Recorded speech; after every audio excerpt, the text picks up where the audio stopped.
Hello दोस्तों, आशा करता हूँ आप सभी अच्छे होंगे, अपना ख्याल रख रहे होंगे। दोस्तों, सीआरपीएफ की तैयारी आशा करता हूँ आप सभी की अच्छी चल रही होगी। तो हमारे चैनल से जुड़े रहिए, हमारे वीडियो को देखते रहिए और चैनल को सब्सक्राइब करिए, जिससे कोई भी क्वेश्चन ना छूटे, क्योंकि ये क्वेश्चन बहुत इंपॉर्टेंट है जो प्रीवियस ईयर के में पेपरों में आ चुके हैं। वहीं से ये छांट छांट के क्वेश्चन आपके लिए लाए जा रहे हैं। तो मेहनत का फल जरूर दें, सब्सक्राइब जरूर करें। आगे देते हैं, चलिए बिना देरी के स्टार्ट करते हैं। पहला क्वेश्चन हमारा आता है कि नरेश अपने घर से 8 किलोमीटर उत्तर जाता है, फिर 6 किलोमीटर पूर्व दिशा में और फिर 16 किलोमीटर दक्षिण में। अब वह अपने घर से कितने किलोमीटर दूर है? तो ये दोस्तों उस टाइप का क्वेश्चन नहीं है कि आप तुरंत तुरंत कर देंगे। इसमें थोड़ा सा ट्रिक लगाना पड़ेगा और ट्रिक मैं बताऊंगा कि कैसे लगाना पड़ेगा। अगर आप हमारे साथ बने रहेंगे तो बड़ी जल्दी ये क्वेश्चन सॉल्व हो जाएगा। तो अगर आपको दिशा का ज्ञान नहीं है तो आपको भारत के मानचित्र का ज्ञान जरूर होगा। तो भारत के मानचित्र में पूर्व दिशा ये होती है, पूर्व का उल्टा होता है पश्चिम, पश्चिम दिशा ये हो गई। उसके बाद उत्तर ये होती है और दक्षिण ये होती है। अगर आपको अभी तक ये नहीं पता था तो आप अभी पता कर लीजिए। तो चलिए स्टार्ट करते हैं हम लोग। पहला दिया, नरेश अपने घर से 8 किलोमीटर उत्तर की ओर जाता है। तो उत्तर ऊपर की तरफ है, तो नरेश को 8 किलोमीटर उत्तर की तरफ भेज दो। ठीक है। इसके बाद क्या करना है, फिर वह 6 किलोमीटर पूर्व की तरफ जाता है। पूर्व की दिशा इधर तरफ है, तो उसे 6 किलोमीटर पूर्व में हम लोग भेज देंगे। आगे क्या कह रहा है कि फिर वो 16 किलोमीटर दक्षिण में जाता है। दक्षिण माने साउथ। साउथ से ध्यान रखना कि साउथ के स्टेट होते हैं, मतलब दक्षिण भारत जो साउथ के स्टेट होते हैं, तो उससे आपको पता लग जाएगा कि दक्षिण होता क्या है। चलो 16 किलोमीटर से दक्षिण में भेज दिया। अब पूछा गया कि अब वह अपने घर से कितने किलोमीटर की दूरी में है। तो ये दूरी आपको निकालनी है, ये वाली। तो है ना थोड़ा ट्रिकी, थोड़ा सा ट्रिकी आपको जरूर लग रहा होगा। तो दो तीन चीजें मैं आपको बता देना चाहता हूँ करने से पहले। देखिए यहाँ पे जो लाइन है ये 6 किलोमीटर, यहाँ भी 6 किलोमीटर रहेगी। तो ये सिंपल है, आपको लग रहा होगा अगर टफ, बिल्कुल टफ नहीं है, बहुत सिंपल क्वेश्चन। तो आप बस बने रहिए, आपको समझ में आ जाएगा। तो सबसे पहले क्या है, पहले नरेश कहाँ जाता है और कितना जाता है। पहले नरेश उत्तर की ओर जाता है 8 किलोमीटर। उसके बाद क्या करता है नरेश, उसके बाद वो पूर्व की तरफ जाता है, वो भी 6 किलोमीटर। तो उसे पूर्व की तरफ 6 किलोमीटर पहुंचा दिया। अब वो दक्षिण की तरफ जाता है 16 किलोमीटर, तो इसे दक्षिण की तरफ 16 किलोमीटर भी हम लोगों ने पहुंचा दिया। अब पूछा गया है कि यहाँ से नरेश के घर से जहाँ नरेश पहुंचा है उसकी दूरी पूछी गई है, ये दूरी पूछी गई है। तो अब देखिए हम लोगों को क्या क्या पता है। तो पता क्या क्या है, ये अगर 6 किलोमीटर है तो ये भी क्या 6 किलोमीटर होगा कि नहीं होगा। अभी मैं बताऊंगा ये लाइन खींची क्यों है। अब बताइए, ये अगर पूरा 16 किलोमीटर है और ये वाला 8 किलोमीटर वो ऊपर गया था, 16 किलोमीटर नीचे आ रहा है, मतलब ये वाला 8 है, ये पोर्शन तो 8 हुआ भाई, और दूसरा पोर्शन भी 8 हुआ। हुआ कि नहीं हुआ। तो हम लोगों को क्या क्या पता है, ये लंबाई पता है, ये लंबाई पता है, और ये लंबाई निकालनी है। तो इसे यहाँ पे हम क्वेश्चन मार्क लगा देते हैं कि ये क्या होती है, क्या है, ये निकालनी है। ठीक है। तो दोस्तों अगर आपने बचपन में पढ़ा होगा कर्ण लंब आधार, ये वही वाला क्वेश्चन है। जब ये वाला निकालना होता है तो हम लोग क्या करते हैं, देखिए मैं सिंपल सा आपको तो बता देता हूँ। सबसे पहले हम लोग क्या करेंगे, अगर ये निकालना है तो अंडर रूट लगाएंगे। ध्यान आया अंडर रूट से कुछ, अंडर रूट लगाएंगे। जो पहला नंबर दिया है 6, तो 6 यहाँ पे लिखेंगे और उसका कर देंगे स्क्वायर। ऐसा कुछ था जो हम लोग करते थे बचपन में। और प्लस करेंगे और 8 लिखेंगे, 8 का कर देंगे स्क्वायर। स्क्वायर कर दिया। तो अब यहाँ पे क्या क्या बन जाएगा, सबसे पहले बन जाएगा ये 36। 6 का स्क्वायर कितना होता है, 36 होता है, सिंपल सी बात है। उसके बाद प्लस लगाएंगे हम लोग, और 8 का स्क्वायर कितना होता है, 64 होता है। फटाफट करते हैं। इसके बाद अब बताइए 36 प्लस 64 कितना होता है। 36 प्लस 64 हमें प्यारे दोस्तों होता है 100। 36 प्लस 64 होता है 100। अब ये अंडर रूट लगा जो होता है, अंडर रूट को हटाने के लिए क्या करते हैं आपको पता है ना। अंडर रूट को हटाने के लिए हम लोग फैक्टर निकालते हैं। तो वैसे ही इसका फैक्टर जब निकालेंगे तो आएगा 10, लेकिन फिर भी आपको समझाने के लिए कर दे रहा हूँ। 100 होता क्या है, 100 होता है, सिंपल सी बात है, 10 गुणा 10 होता है 100। 10 गुणा 10 होता है 100। और ये भी आपको पता होगा कि अगर ये अंडर रूट के अंदर कोई संख्या एक जैसी हो, मतलब दो संख्या एक जैसी हो, तो उन दोनों में से क्या होता है, एक ही बाहर निकलती है, दोनों बाहर नहीं निकलती है। तो इन दोनों में से एक बाहर निकलेगी तो 10 आंसर आ जाएगा यहाँ पे। तो इसका मतलब है वो जहाँ पे उसका घर है और वो जहाँ तक पहुँचा है उसकी दूरी कितनी है, 10। तो ये वाला 10 किलोमीटर आंसर सही हो जाएगा। दोस्तों आगे देखते हैं क्वेश्चन। क्वेश्चन दिया गया है निम्नलिखित शब्दों में उचित क्रम में लगाइए इन शब्दों को। सबसे पहले दिया उत्तर प्रदेश हमारा, उसके बाद ब्रह्मांड है, उसके बाद लखनऊ है, उसके बाद संसार है, उसके बाद भारत है। अब आपको देखना ये है या तो इसे छोटे से बड़े क्रम में लगाना है या तो बड़े से छोटे क्रम में लगाना है। तो आप देख सकते हैं कि चारों में 3 से स्टार्ट हुआ है, 3 से स्टार्ट हुआ मतलब लखनऊ से स्टार्ट हुआ। इसका मतलब साफ हो जाता है कि छोटे से बड़े के क्रम में लगाना है। तो सबसे पहले अगर पहला नंबर हम लोग देखेंगे तो पहला नंबर आता है लखनऊ का। अब लखनऊ कहाँ पे है, लखनऊ उत्तर प्रदेश में है। तो एक एक करके आपको समझाता हूँ। पहले आता है लखनऊ, लखनऊ किसके अंदर आता है, वो आता है उत्तर प्रदेश, तो ये दूसरा हो गया। उसके बाद उत्तर प्रदेश कहाँ आता है, उत्तर प्रदेश आता है भारत के अंदर, तो ये तीसरा हो गया। और भारत कहाँ आता है, वो संसार के अंदर आता है, तो ये चौथा हो गया। और संसार कहाँ आता है, पृथ्वी कहाँ आती है, वो है हमारे ब्रह्मांड के अंदर, तो ये पांचवा हो गया। तो तीसरे से स्टार्ट ही हुआ है, तो तीसरे के बाद पहला, समझ रहे हैं आप ना, तीसरा पहला पांचवा चौथा दूसरा, ये इस हिसाब से दिए गए हैं और ये इस हिसाब से कहाँ पे है वो आपको बताना है।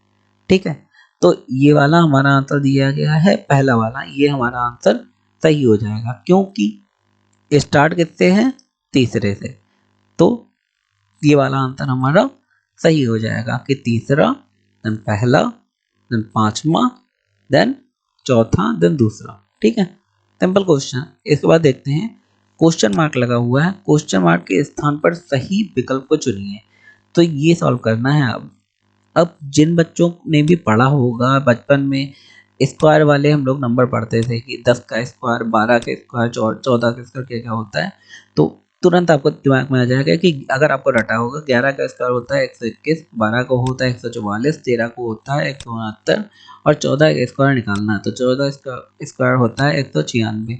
उसके बाद 15 का स्क्वायर क्या होता है 225। तो यहाँ पे जो क्वेश्चन मार्क लगा है वहाँ पे 196 हो जाएगा, मतलब 14 का स्क्वायर। आगे देखते हैं क्वेश्चन। क्वेश्चन दिया है निम्नलिखित अक्षरों अक्षर संख्या संयोजन श्रृंखला में प्रश्न चिन्ह के स्थान पर क्या आना चाहिए। तो यहाँ पे दिया गया है 2B 4C 80 14H। तो इसमें ज़्यादा दिमाग नहीं लगाना है, इसमें सिंपल से आप नंबर देखिए, 2 के बाद 4 आया है मतलब 2 का अंतर है, 4 के बाद 8 आया मतलब 4 का अंतर है, और 8 के बाद 14 आया है मतलब 6 का अंतर है। पहले 2 का अंतर है, फिर 4 का अंतर हुआ, फिर 6 का अंतर हुआ, तो अब अंतर आएगा 8 का। किसका आएगा अंतर, 8 का। और 14 में अगर 8 जोड़ें तो कितना हो जाता है 22। तो 22 यहाँ पे कौन सा है, ये वाला। तो यहाँ पे बी सी ये सब देखने की जरूरत ही नहीं, डायरेक्ट नंबर देखिए अंतर कितना और टिक लगा के आइए। आगे देखते हैं क्वेश्चन। निम्नलिखित श्रृंखलाओं में प्रश्न चिन्ह के स्थान पर कौन सी संख्या होगी ये निकालना है। यहाँ पे दिया है 5, 18, क्वेश्चन मार्क, 174, 525 और 15, 78। अब इसे सॉल्व करने के लिए आप अपना अलग अलग दिमाग लगाएंगे, ये कैसे सॉल्व होगा। देखिए यहाँ कोई ये नंबर किसी के स्क्वायर है नहीं और इसमें सम और विषम दोनों हैं, तो वो वाली जो आशंकाएं थी कि ऐसे सॉल्व हो सकता है वो तो नहीं हो सकता। हो क्या सकता है, थोड़ा दिमाग लगाएंगे आपको समझ में आ जाएगा। 5 तीयों कितना होता है 15 और 5 चक्कू 20। तो 5 चक्कू अगर करते हैं तो 18 से ऊपर निकल जाता है, लेकिन अगर 5 तियाँ करेंगे तो 18 से नीचे रहेगा मतलब 15। तो अगर 5 तीयों 15 होता है और 15 में 3 जोड़ते हैं तो फिर कितना होता है हमारा 18 हो जाता है। तो 15 में 3 जोड़ा 18 हो जाएगा। 18 तियाँ कितना होता है, 18 दूनी 36, 18 तियाँ 54। 54 में 3 जोड़ा कितना हो जाएगा 57। उसके बाद 57 तियाँ कितना होता है, जितना भी 57 तियाँ होता है उसमें 3 जोड़ेंगे 174 हो जाएगा। 174 तियाँ कितना होता है, उसमें भी 3 जोड़ेंगे 525 हो जाएगा। तो इस तरीके से आपको दिमाग लगाना है। आगे देखते हैं क्वेश्चन। क्वेश्चन दिया हुआ है निम्नलिखित में से कौन सी श्रृंखला इस श्रृंखला के समतुल्य है, मतलब ये जो श्रृंखला दे रही है इसके समतुल्य, इसके समान कौन सी श्रृंखला है। तो सबसे पहले हमें ये समझना होगा ये श्रृंखला कैसी है और कहाँ से आ रही है, उसके बाद हम लोग ये वाली समझ पाएंगे। तो अगर आप देखेंगे कि यहाँ पे 42 और 210 दिया है, उसके बाद 1050 दिया है। तो अगर 42 में 5 का हम लोग गुणा कर दें तो 220 आ जाता है, और 220 में अगर 5 का गुणा करते हैं तो 1050 आ जाता है। तो यहाँ पे ऐसी कौन सी संख्या है जिसमें गुणा करने में बराबर, अगर 3 में 5 को गुणा करेंगे तो 15 आएगा, यहाँ 19 दिया है तो ये तो हमारा गलत हो गया। आगे देखते हैं क्वेश्चन, 6 में 5 का गुणा करेंगे 25 नहीं आएगा, तो 6 पंजे 30 होता है तो ये भी रॉन्ग हो गया। आगे 2 में 5 का गुणा करेंगे तो 10 आता है तो ये भी रॉन्ग हो गया। अब ये वाला बचा है, 3 में 5 का गुणा करेंगे 15 आएगा, 15 में 5 का गुणा करेंगे 75 आएगा, तो ये सही हो गया, तो ये इसके समतुल्य आएगा। आगे देखते हैं क्वेश्चन, निम्नलिखित श्रृंखला में ऐसी कितनी विषम संख्याएं हैं जिसके तुरंत पहले 2 सम संख्याएं आती हैं। अब इन संख्याओं में से आपको ऐसी कितनी संख्याएं हैं पता लगाना है कि जिसके पहले 2 सम संख्याएं आ रही हैं। तो चलिए पहले विषम संख्या देखते हैं। तो पहली हमारी विषम संख्या ये है 7। तो इसके पहले 2 सम संख्याएं आ रही हैं, बिल्कुल आ रही हैं, 4 और 2 आ रही हैं, ठीक। इसके बाद 5 है, 5 के पहले कोई विषम संख्या नहीं आ रही है, सम संख्या नहीं आ रही है। आगे देखते हैं, ये 7 है, इसके पहले एक ही सम संख्या आ रही है, दूसरी विषम, ये इसे छोड़ देंगे। 3 है, उसमें आ नहीं रही है, एक विषम संख्या है इसमें। तो एक अगर हम लोग देखेंगे तो उसके पहले 2 सम संख्याएं आनी चाहिए, तो 1 2 तो आ रही है लेकिन 3 नहीं है। तो अभी तक हमारा एक ही विषम संख्या निकली जिसके पहले 2 सम संख्याएं आई है, वो है 7, ये वाला 7, ठीक है। आगे देखते हैं, यहाँ पे 9 आया है, 4 आया है, 9 के पहले भी 2 विषम संख्याएं नहीं है, 4 2 3 3, तो ये 3 विषम है और इसके पहले 2 सम आ रही हैं। तो कितनी विषम संख्याएं हैं जिनके पहले 2 सम संख्याएं आ रही हैं। एक तो हमारा ये 7 हो गया, एक हमारा ये 3 हो गया, तो आंसर हो जाएगा हमारा 2 विषम संख्याएं हैं जिनके पहले 2 सम संख्याएं आ रही हैं। आगे देखते हैं क्वेश्चन। तो दोस्तों दिया है, निम्न में से कौन सा युग्म शेष 3 युग्म से भिन्न या विजाती या अलग होगा। तो ये आपको पता लगाना है। तो यहाँ पे दिया है 3 और 11, 5 और 13, 8 और 16 और 14 और 24। तो हम लोग इसे सॉल्व करने की कोशिश करते हैं। तो क्या 3 तियां 9 होता है, 10 11, अगर 3 तियां 9 कर दो, उसमें 2 जोड़ दो 11 आ जाता है। तो क्या ऐसे यहाँ भी हो रहा है। तो 5 तियों 15 होता है, तो ऑलरेडी ज़्यादा निकल गया, तो ये गलत हो जाएगा। आगे देखते हैं दूसरा तरीका क्या है, इन दोनों के बीच का अंतर निकालेंगे। इन दोनों के बीच का अंतर निकालने के लिए 11 से 3 को माइनस कर देंगे, बचेगा हमारे पास 8 बचेगा, ठीक है। यहाँ पे 5 से 13 को माइनस करेगा, बचेगा 8, ठीक है। यहाँ पे 8 को 16 से माइनस करेंगे, बचेगा 8। यहाँ पे 14 को 24 से माइनस करेंगे, बचेगा 10। तो यही हमारा विषम हो जाएगा, तो इस पे हम लोग टिक लगा देंगे। आगे देखते हैं, एक कूट भाषा में यदि ABCD को 2 4 6 8 और EFGH को 1 3 5 7 लिखा जाता है, तो उसी कूट भाषा में केज को क्या लिखा जाएगा। अब दोस्तों ये सिंपल सा आंसर है, हम लोग ऐसे देखेंगे। यहाँ पे C को क्या लिखा गया है, C का नंबर छठा है, तो यहाँ पे C का नंबर छठा हो जाएगा, लिख देता हूँ मैं। उसके बाद A का नंबर है दूसरा, तो A यहाँ पे दूसरा हो जाएगा। उसके बाद G का देखते हैं, G ये है, G का नंबर है 5वां, तो यहाँ पे हो जाएगा 5, ठीक है। तो अब देखते हैं कितने बन रहे हैं, 6 2 5, तो यहाँ पे 6 2 5 आ रहा है, यहाँ पे 6 2 5 आ रहा है, तो ये दोनों एलिमिनेट हो जाएंगे, हटा दिए जाएंगे, ठीक है। तो अब आपका बन जाएगा 50-50, बी और सी में कौन सा सही है। अब लास्ट वाला है ई के लिए 1 है, ये 1 होना चाहिए, तो यहाँ पे हमारा बी और सी में लास्ट में कितना आना चाहिए, 1 आना चाहिए, तो ये सही हो जाएगा। और इसमें भी बीच में 2 आ रहा था, तो ये ऑलरेडी गलत हो जाएगा। आगे देखते हैं क्वेश्चन, दिए गए विकल्पों में से विषम विकल्प ज्ञात करिए। यहाँ पे दिया है 65, ये क्वेश्चन है, ध्यान रखिए, इसमें कंफ्यूज मत होना, ये क्वेश्चन है। तो यहाँ पे दिया है 65 120 58 195। तो अगर ऐसा कुछ आ जाए तो ज़्यादा दिमाग लगाने की जरूरत नहीं है, ये जब बढ़ रहा है आप देख रहे हैं, तो 65 के बाद 120 हुआ, उसके बाद फिर 58 हो गया, फिर 195 हो गया, ऐसा तो नहीं हो सकता। अगर हम लोगों को एक ही विषम ज्ञात करना है तो होगा तो यही कि 65 के बाद 120 आ रहा है, 120 के बाद कुछ और बड़ा नंबर आएगा, उसके बाद और बड़ा नंबर आएगा, उसके बाद और बड़ा नंबर आएगा, लेकिन ये बीच में कुछ अलग हो रहा है, तो इसी को आप टिक लगा के आ जाएंगे। ऐसे क्वेश्चन सॉल्व करे जा सकते हैं, लेकिन टाइम कम होता है, इसलिए बहुत ज़्यादा दिमाग मत लगाइएगा। आगे देखते हैं, यहाँ पे दिया गया है 16 और 36, 36 और 64 और 64 और 84। तो यहाँ पे भी आपको विषम निकालना है। तो यहाँ पे देखते हैं कैसे निकाला जाएगा विषम। तो पहले हम लोग 16 में देखते हैं पहाड़ा पढ़ते हैं। 16 दूनी 32, 16 दूनी होता है 32 और 32 में अगर 4 और जोड़ दें तो 36 हो जाता है। अब हम लोग 36 का गुणा 2 से करेंगे। 36 का गुणा 2 में करते हैं, चलिए करते हैं। 6 दूनी 12, हाथ से लगा 1, 3 दूनी 6, 7, तो ज़्यादा निकल रहा है। 36 दूना करेंगे 72 होता है 72, जो इससे कहीं ज़्यादा निकल रहा है, तो गुणा वाला तो काम नहीं चलेगा। आगे देखते हैं दूसरा क्या तरीका है। 16 को 36 से माइनस कर देंगे और पता लगाएंगे कि बीच में कितना अंतर है। तो यहाँ पे अंतर जो निकलेगा आपका वो निकलेगा 20 का अंतर निकलेगा। इसके बाद हम लोग 64 से 36 को माइनस करेंगे तो हम लोग देखेंगे कितने का अंतर है। तो यहाँ पे हासिल लेना पड़ेगा आपको माइनस करने के लिए। तो यहाँ पे हासिल लेंगे 14 हो जाएगा। 14 से 6 को माइनस करेंगे कितना आएगा, 8 आएगा। और यहाँ पे क्योंकि हासिल लिया था तो 5 बचा था, 5 में से 3 गया 2, तो 20 का अंतर हो गया, फिर 28 का अंतर हो गया। अब इन दोनों में निकालेंगे, इसमें 0 हो जाएगा और इसमें 2 हो जाएगा, होगा। तो इसमें आंसर कौन सा होगा, ये मैं करता हूँ आपका 0। तो इसमें आंसर कौन सा होगा आपको ये बताना है। अरे भाई इसमें 20 का अंतर हो रहा है, इसमें 28 का अंतर हो रहा है, फिर इसमें 20 का अंतर कैसे हो सकता है ये बताइए। हो सकता है, नहीं हो सकता। एक तो ये तरीका हो गया। उसके बाद दूसरा तरीका क्या है, वो सिंपल सा है भाई। यहाँ पे 4 का स्क्वायर कितना होता है, 4 चक्कू 16। यहाँ पे 4 के बाद 6 का स्क्वायर कितना होता है, 6 6 36। उसके बाद 8 का स्क्वायर कितना होता है, 8 8 64। उसके बाद यहाँ पे कितना आना चाहिए, 4 6 8 10।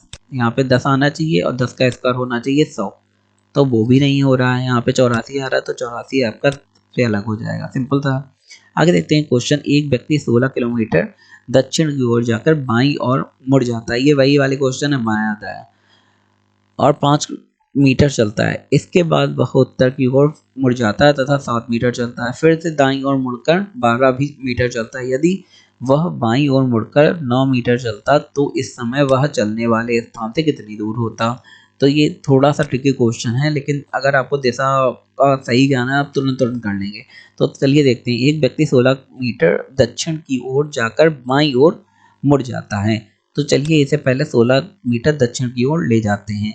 अब ये मुड़ता किधर तरफ है, ये बंदा मुड़ता है बाईं ओर और 5 मीटर चलता है। तो यहाँ पे इसका अगर इधर तरफ से माया देखें तो कौन सा बायां होगा, इधर तरफ से माया देखें तो ये वाला बायां होगा, और वो 5 मीटर वहाँ पे चल दिया है। इसके बाद वह उत्तर की ओर, पहले देखिए बायां मुड़ के 5 मीटर गया, इसके बाद कहा गया, इसके बाद वो उत्तर की ओर मुड़ जाता है डायरेक्ट उत्तर की ओर और 7 मीटर चलता है। तो उत्तर की ओर मुड़ गया और 7 मीटर चला, ठीक है। फिर से वह दाईं ओर मुड़कर 12 मीटर चलता है। फिर से वो दाईं ओर मुड़ा, ये बायां हो गया ये दायां, तो वो कितना चला, 12 मीटर चला। यदि फिर से वह बाईं ओर मुड़कर 9 मीटर चलता है तो इस समय वह चलने वाले स्थान से कितनी दूर है। अब बाईं ओर मुड़ के वो 9 मीटर फिर चला, तो इतना वो चल लिया। अब हम लोग जल्दी जल्दी इसकी वैल्यू हम लोग लिख डालेंगे और समझ लेंगे कितना कितना वो चल गया है। तो सबसे पहले वो दक्षिण की ओर नीचे जा रहा है, कितना जा रहा है, 16 किलोमीटर। फिर वह क्या कर रहा है, फिर वो 5 मीटर चलता है बाईं मुड़ के। तो यहाँ पे हम लोग इसे 5 मीटर बायों से मुड़ा देंगे। आगे देखते हैं। उसके बाद वो 7 मीटर चलता है। अब इसे उत्तर की ओर 60 मीटर चला दो, ये 7 मीटर चल गया उत्तर की ओर, ठीक है। इसके बाद क्या करता है, फिर वो दाईं ओर मुड़कर 12 मीटर चलता है। अब इसे 12 मीटर यहाँ पे चला दो, ठीक है, चला दिया। इसके बाद फिर वो बाएं मुड़ के 9 मीटर चलता है, तो इसे 9 मीटर यहाँ चला दो। अब आपको कुछ समझ में आ रहा है क्या। यहाँ पे देखिए अंतर देख लेते हैं हम लोग कितने का है। यहाँ पे ये था, ये बंदा यहाँ पे था, ठीक है। 16 किलोमीटर नीचे गया, 5 इधर मुड़ा, 7 ऊपर गया, फिर 9 ऊपर गया। अब अगर 7 को 9 से जोड़ें तो कितना होता है, 16 होता है। मतलब 16 नीचे गया, 16 ऊपर गया, ठीक है। मतलब ये बंदा यहाँ पहुँच गया इसके बराबर। अब यहाँ जो चलने वाली जगह थी और जहाँ वो पहुँचा उसमें कितनी दूरी है, दूरी खाली जो बीच की होगी वही दूरी यहाँ पे होगी। बीच की दूरी कितनी है, एक 5 है और एक 12 है, इन दोनों को जोड़ देंगे तो कितना हो जाएगा 17। इसका मतलब वो 17 मीटर दूर है। सिंपल सा है। आगे देखते हैं। रवि और किशोर को कक्षा में ऊपर से क्रमशः 13वां और 14वां स्थान प्राप्त हुआ है। यदि कक्षा में कुछ 39 छात्र हों तो नीचे से दोनों का कौन सा स्थान होगा। तो सिंपल सी बात है, रवि और किशन दो लोगों की बात हुई है। अब सपोज करिए कक्षा में 39 छात्र हैं और रवि और किशन का नंबर 13वां और 14वां है, तो नीचे से उनका स्थान कौन सा होगा। तो चलिए मान लेते हैं रवि का स्थान 13वां है और टोटल छात्र 39 है। ठीक है, तो जाहिर सी बात है 39 से 13 को हम लोग क्या करेंगे, माइनस कर देंगे। तो यहाँ पे आ जाएगा 26। कितने बच्चे बचते हैं, 26। मतलब 13 के बाद 26 बच्चे हैं अभी भी। तो यहाँ पे रवि 13वें नंबर पे है और रवि के बाद 26 बच्चे और हैं। तो अगर पीछे से देखा जाए तो रवि जो 13वें नंबर पे है, अगर पीछे देखा जाए तो उसका नंबर 27वां हो जाएगा। तो ये 27 नंबर पे चला गया। आगे देखते हैं। किशोर 14वें नंबर पे भाई, और अगर 14 को हम लोग 39 जो टोटल छात्र हैं उनसे माइनस कर दें तो कितना आ जाएगा।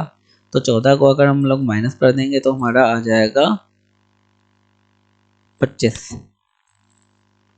25 आएगा। इसके बाद अब पीछे से देखिए, पीछे से देखेंगे तो 25 तो बच्चे हैं ही और 14वें में ये खुद है, तो ये हो जाएगा 26वां। तो क्या हो जाएगा 27वां और 24वां। इसके लिए 27वां, इसके लिए 24वां स्थान हो जाएगा। तो हमारा बी वाला आंसर सही हो जाएगा। आगे देखते हैं क्वेश्चन। 5 लड़कियों में नेहा राधा से ज्यादा लंबी है। अब इसे ध्यान से पढ़िए, एक ही बार में सॉल्व हो जाएगा। 5 लड़कियों में नेहा राधा से ज्यादा लंबी। चलो नेहा लंबी है, अभी नेहा लंबी में चल रही है, राधा में छोटी चल रही है, परंतु अनु से छोटी है। अब नेहा जो है राधा से लंबी है लेकिन अनु से छोटी है, तो सबसे लंबा कौन हो गया, राधा। और अनु से छोटी है, मतलब अनु बीच की हो गई और नेहा सबसे छोटी अभी के लिए। आगे देखते हैं। राधा अंजू से छोटी है। राधा अगर अंजू से छोटी है और यहाँ पे राधा सबसे बड़ी थी, इसका मतलब अंजू अभी सबसे बड़ी हो गई है, परंतु पूनम से लंबी है। अंजू से छोटी है लेकिन पूनम से लंबी है, मतलब यहाँ पे पूनम सबसे छोटी हो गई। सिंपल सी बात है। राधा अंजू से छोटी है परंतु पूनम से लंबी है। भाई अंजू सबसे बड़ी हो गई, उसके बाद राधा आ गई, उसके बाद सबसे नीचे पूनम आ गई। और ऊपर पहले ही हम लोग देख चुके हैं कि नेहा राधा से ज्यादा लंबी है परंतु अनु से छोटी है। तो नेहा जो है राधा से लंबी है, अनु से छोटी है। सब पूरा क्लियर हो गया। और तो सबसे छोटी लड़की बताइए पांचों में से कौन है। सिंपल सी बात है, सबसे छोटी कौन सी हुई, पूनम हुई। चाहे आप इस क्वेश्चन को दोबारा एक बार दोबारा आप देख सकते हैं, कोई प्रॉब्लम नहीं। आगे देखते हैं क्वेश्चन। क्वेश्चन दिया है, यदि प्लस का अर्थ गुणा है और माइनस का अर्थ जोड़ है, गुणा का अर्थ भाग है तथा भाग का अर्थ घटा है, तो आपको ये बताना है कि यहाँ पे क्या होगा। चलिए शुरू करते हैं। तो गुणा का अर्थ क्या है, भाग, यहाँ पे कर दो भाग, कर दिया। बड़ा सिंपल है क्वेश्चन। उसके बाद यहाँ पे प्लस की जगह क्या है, प्लस का अर्थ है गुणा, गुणा कर दो यहाँ पे। ठीक है, आगे देखते हैं। भाग का अर्थ है घटा, तो यहाँ पे घटा देते हैं हम लोग। और माइनस का अर्थ है जोड़, तो यहाँ पे जोड़ देते हैं हम लोग। ठीक है, साइन ही चेंज हुआ, बाकी सब सही है। अच्छा अब बताइए सबसे पहले क्या होता है, सबसे पहले ये होता है भाग। तो 15 को 3 से भाग कर देंगे, 5 15, यहाँ पे 5 आ जाएगा। उसके बाद प्लस का जो लगा है वो लगा देंगे। अब अच्छा यहाँ पे भाग भी कर लेंगे, गुणा भी कर लेंगे, कोई इश्यू नहीं, क्योंकि बीच में प्लस लगा है, सबसे पहले भाग होता है। तो चलिए भाग भी कर देते हैं 2, और माइनस का जो 3 है वो लगा रहेगा। अब इसके बाद 7 जो यहाँ पे है और माइनस का कितना हो जाएगा, 3। ठीक है, आपको ये समझ में आ रहा है कैसे कैसे हुआ। पहले हम लोग क्या करेंगे, इन दोनों का, अच्छा यहाँ पे माइनस है, चलिए इसे इम्प्रूव करते हैं, थोड़ा सा इम्प्रूव करते हैं। ठीक है, यहाँ पे सबसे पहले भाग है, भाग कर दिया, तो 5 15। यहाँ गुणा है, तो 5 का 4 में गुणा करेंगे, कितना आ जाएगा, 20 आ जाएगा। यहाँ पे 20 आ गया, आया 20 के नहीं।